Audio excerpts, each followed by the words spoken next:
Good morning, and welcome to our 6 a.m. Pacific Time spiritual practice using 365 Science of Mind, a year of daily wisdom from Ernest Holmes, the founder of the movement now known as Centers for Spiritual Living.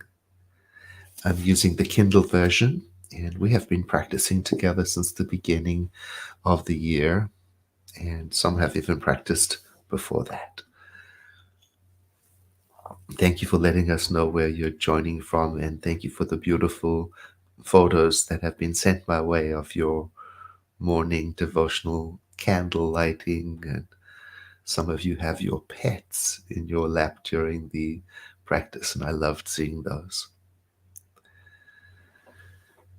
And thank you for letting me know about the Center for Spiritual Living Reno, who is going to Pride today to represent the message that all are welcome and all are sacred. This morning's reading for July 23rd is entitled, I Am Happy in the Harmony of the Living Spirit.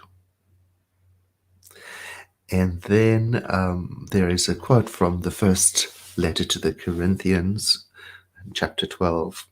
This is from the Christian Testament.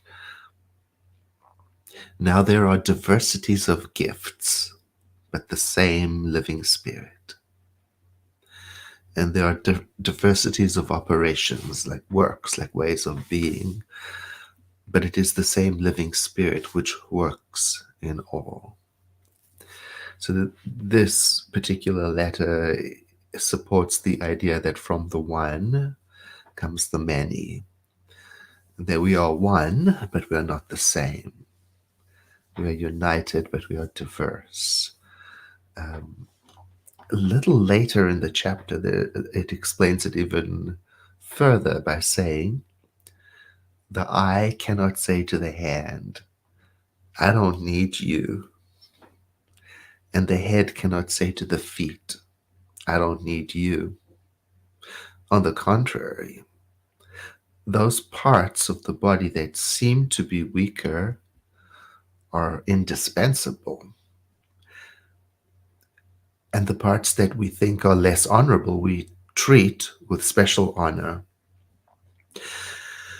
And those parts that are presentable, they don't require any special honor. And this is the way the living Spirit has created the body, so that there should be no division for each other. If one part suffers, every part suffers with it.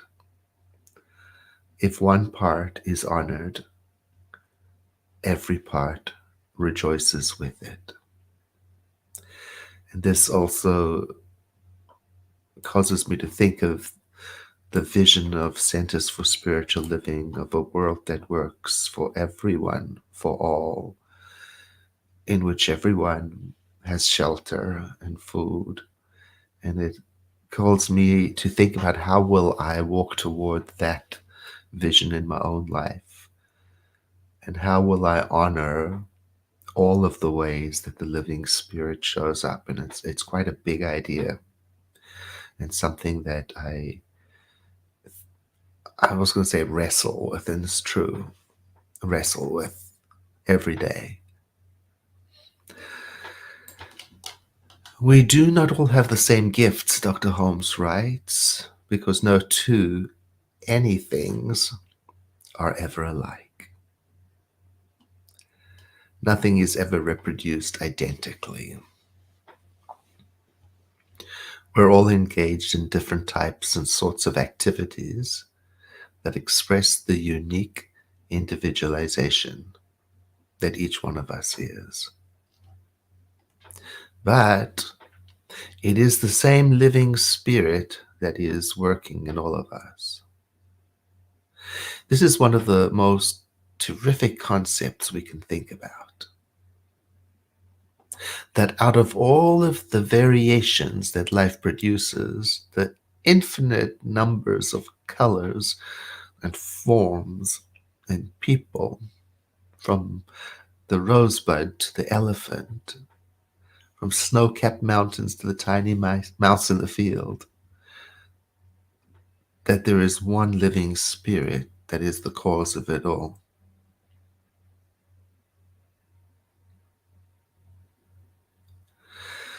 That one living spirit, we sometimes call it the mind of creation, is working in and through us right now. Not more here and less there, not big here and small there, but everywhere the same. And so here comes our contemplative thoughts. So today, as I move about the world, I realize that everything about me is formulated in the mind of the living spirit. All of my actions come from the energy of the living spirit. And all of the living spirit is right where I am.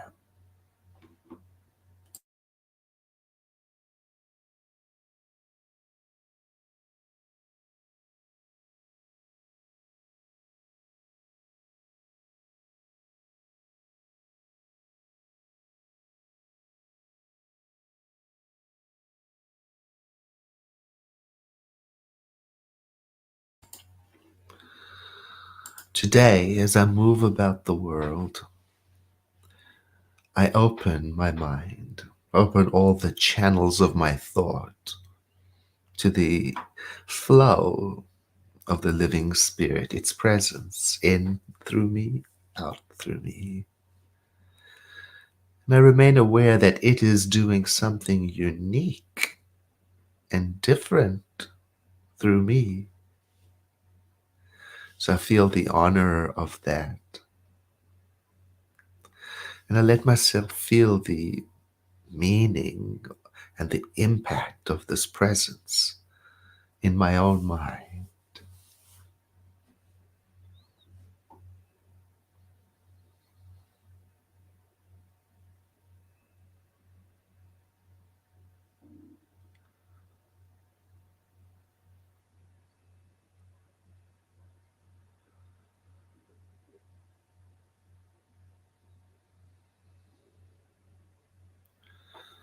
Today, as I move about the world, I sense the living spirit moving through my imagination, in my own thinking.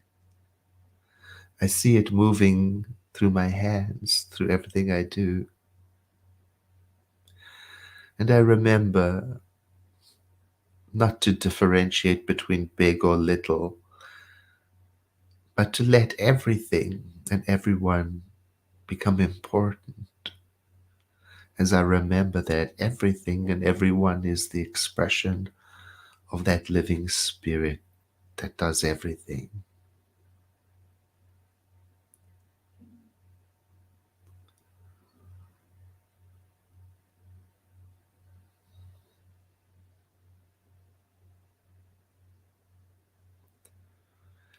Today, as I move about the world, I make way for the living spirit to move through me, before me, and behind me.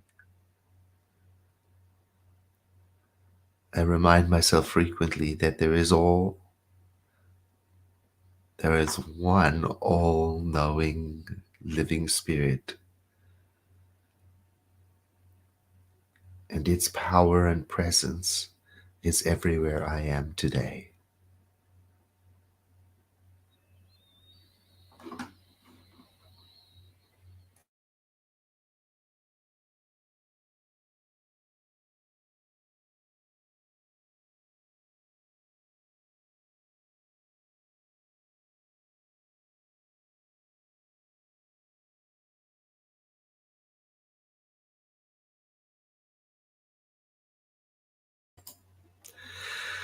Letting the next breath I take be deeper than the one before, I begin to bring movement into my body to prepare me to take in the environment.